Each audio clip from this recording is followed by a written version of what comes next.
for Sarge. So are you safe for useless people? Bye.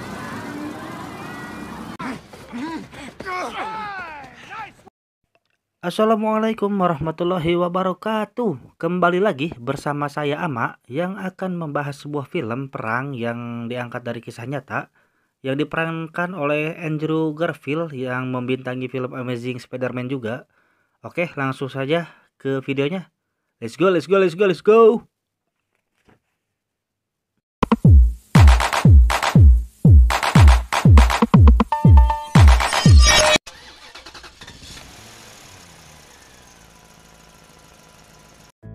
Di awal scene, kita akan diperlihatkan dengan adegan betapa sadis dan bengisnya para pasukan yang sedang berperang. Semoga saja kita semua nggak akan mengalami yang namanya perang fisik seperti yang ada pada adegan ini. Di mana-mana yang namanya perang pasti akan ada namanya kerugian, baik itu materi hingga kehilangan nyawa sendiri atau keluarga. Berlatar pada 16 tahun sebelumnya, ada dua orang anak laki-laki kakak beradik yang bernama Harold Doss dan adiknya bernama Desmond Doss, anak dari pasangan Tom Doss dan Bertha Doss.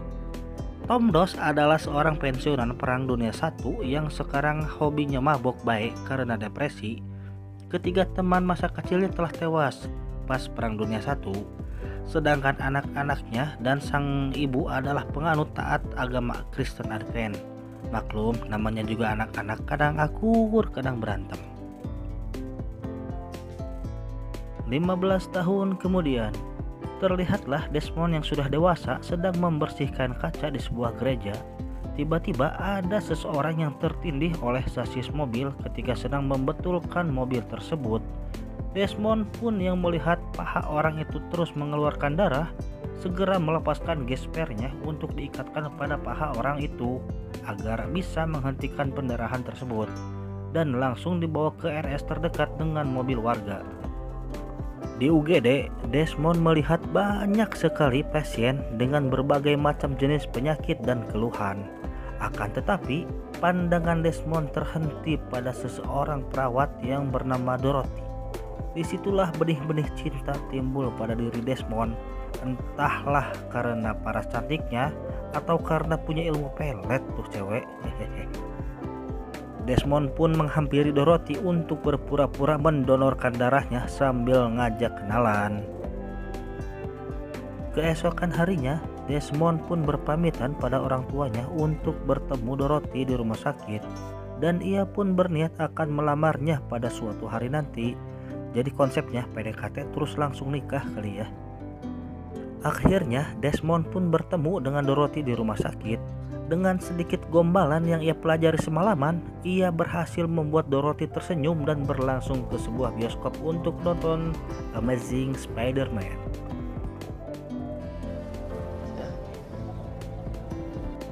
Ketika sedang makan malam, muncullah Harold dengan menggunakan seragam tentara tanpa sepengetahuan kedua orang tuanya.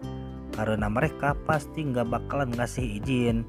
Dan benar saja orang tua mereka melarang Harold ikut perang karena dalam peperangan pasti ada pembunuhan. Dan pembunuhan itu dilarang oleh agama. Kemudian Harold pun diusir oleh ayahnya dari acara makan malam. Pagi hari pun tiba.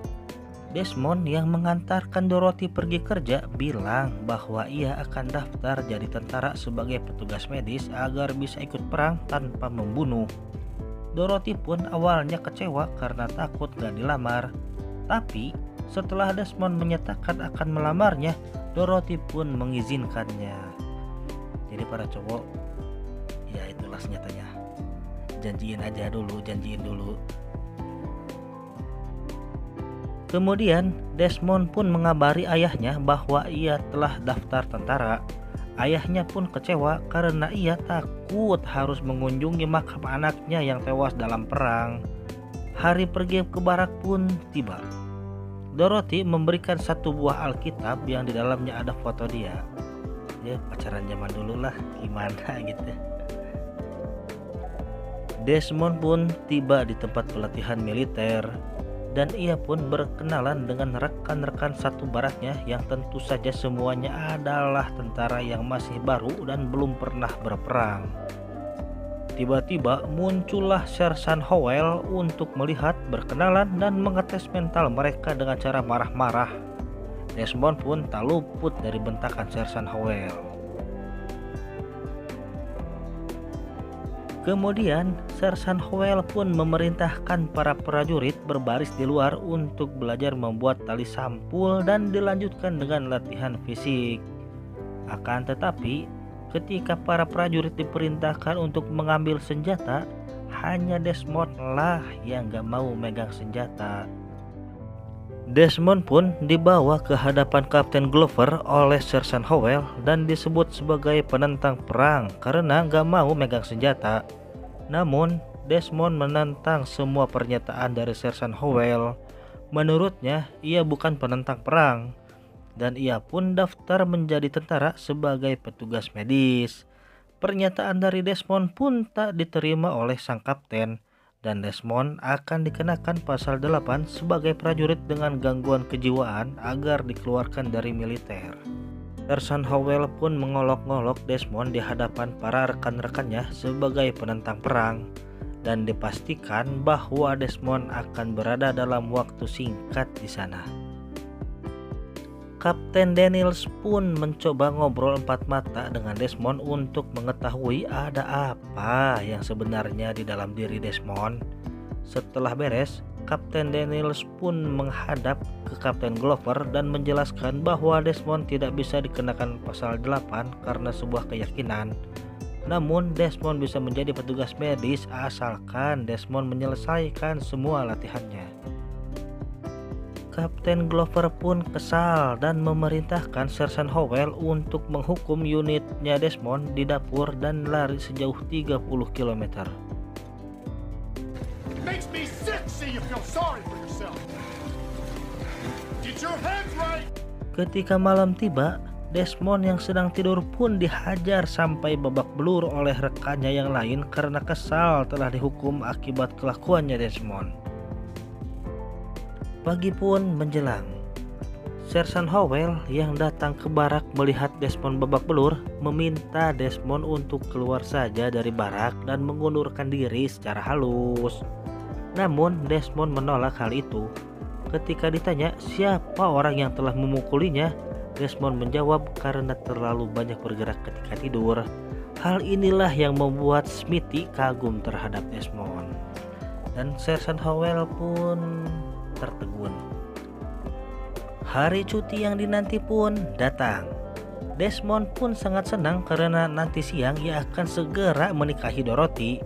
Tiba-tiba muncullah Kolonel Sangston yang tak membiarkan Desmond cuti karena menurutnya Desmond belum lulus pelatihan dasar. Kolonel pun menjelaskan bahwa Desmond belum lulus latihan senjata, dan apabila Desmond kekeh gak mau megang senjata, maka Desmond akan dibawa ke mahkamah militer dan dimasukkan ke dalam penjara.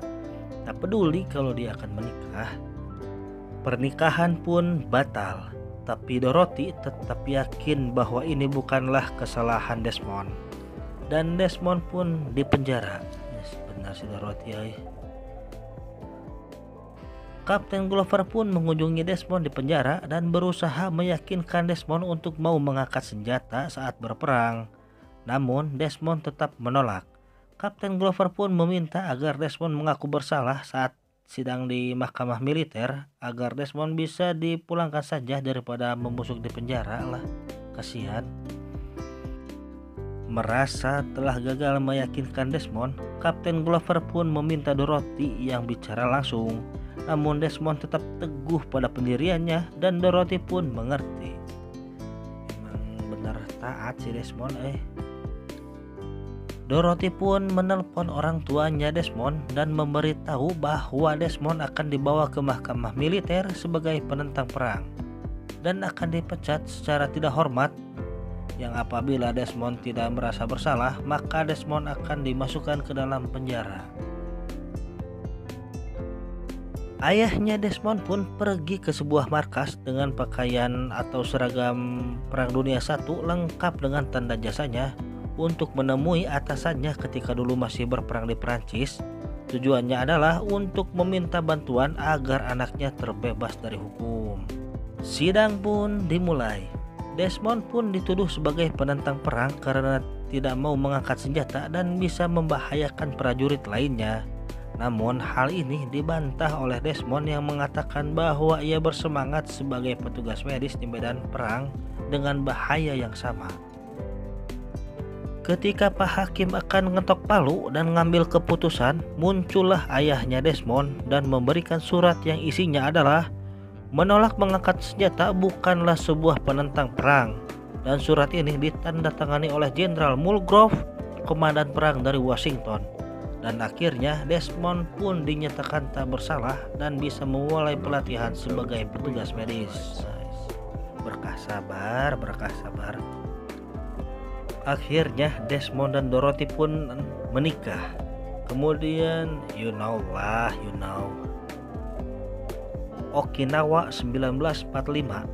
Desmond dan para rekannya begitu semangat berjalan menuju medan perang. Namun semangat itu mulai luntur ketika melihat para korban perang yang diangkut menggunakan truk itu lewat di hadapan mereka. Langsung kena mental. Di sebuah gubuk mereka mulai beristirahat. Kemudian datanglah prajurit yang tersisa dari Kompi 96 dan diperintahkan untuk membantu kompi yang dipimpin oleh Kapten Glover. Mereka pun menceritakan kondisi di Bukit Hacksaw yang sangat mencekam karena para tentara musuh sangat berani mati dalam berperang. Emang harus gitu kan? Akhirnya tibalah mereka di Hacksaw, tempat yang harus direbut dari Jepang dengan cara berperang. Betapa mencekamnya suasana di sana karena banyaknya mayat yang belum dievakuasi dan baku tembak pun dimulai.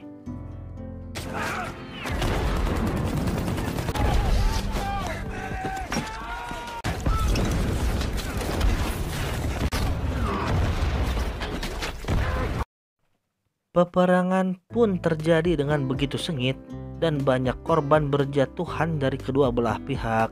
Desmond pun dengan sigap menolong orang yang terluka. Maghrib pun tiba dan peperangan hari pertama berhasil dimenangkan oleh kubu Amerika.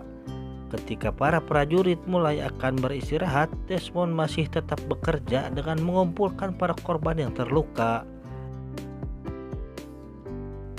Fajar pun menyingsing. Para pasukan musuh pun keluar menyerang dengan jumlah yang banyak sekali. Hal itu berhasil memukul mundur para tentara Amerika, melukai Sersan Howell dan membunuh Sweetie juga. Kapten Glover pun meminta bantuan meriam pada angkatan laut yang ada di dekat situ dan memerintahkan semua anak buahnya mundur. Kemudian angkatan laut pun menembakkan meriam dan meluluh lantahkan tempat itu yang membuat tentara Jepang pun mundur. Kapten Glover juga menerima laporan hanya 32 orang saja yang berhasil turun, sedangkan yang lainnya entah gimana nasibnya. Desmond yang melihat tempat tersebut diluluh lantahkan oleh angkatan laut tak ikut turun menuruti perintah Kapten Glover. Malahan ia kembali lagi untuk mencari rekannya yang masih hidup, saking setianya sama teman. Kapten Glover pun pergi ke markas bersama para pasukan yang tersisa untuk meminta kepada kolonel membatalkan serangan meriam ke Hacksaw karena masih ada sekitar 100 orang pasukannya yang masih di sana.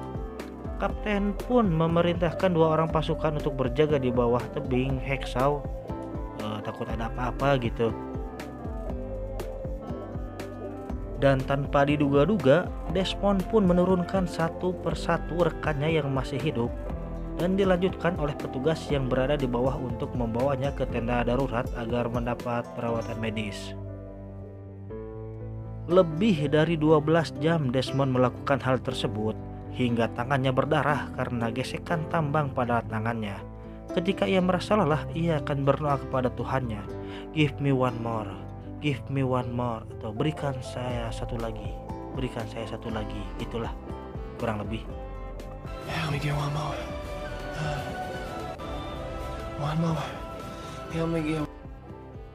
Hingga pagi hari pun kembali tiba. Akhirnya Desmond menemukan Sersan Howell dan Hollywood yang sedang terluka namun susah untuk bergerak. Kemudian Kapten Glover pun menerima laporan bahwa ada lebih dari 100 orang termasuk tentara Jepang yang terus berdatangan ke tenda darurat dari semalaman. Dan salah satu prajurit pun bilang bahwa Desmond lah yang melakukan semua ini sendirian.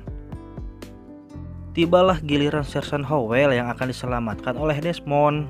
Karena keburu ketahuan oleh tentara Jepang, Sersan Howell pun diseret oleh Desmond sampai ke ujung tebing. Dan kemudian sesegera mungkin diturunkan dengan tali seperti yang lain. Tanpa disangka, Kapten Glover pun menyambut Sersan Howell di bawah dan menembaki para tentara Jepang dari bawah untuk melindungi Desmond yang akan segera turun. Akhirnya Desmond pun selamat dan segera dibawa ke tenda darurat untuk mendapatkan perawatan medis. Di tenda darurat, ia melihat banyak sekali rekannya yang terluka parah namun dapat tertolong. Ketika sudah pulih, Desmond pun duduk sambil membaca Alkitabnya. Datanglah Kapten Glover untuk mengungkapkan rasa kagumnya serta meminta maaf atas perlakuannya selama ini yang telah meremehkannya.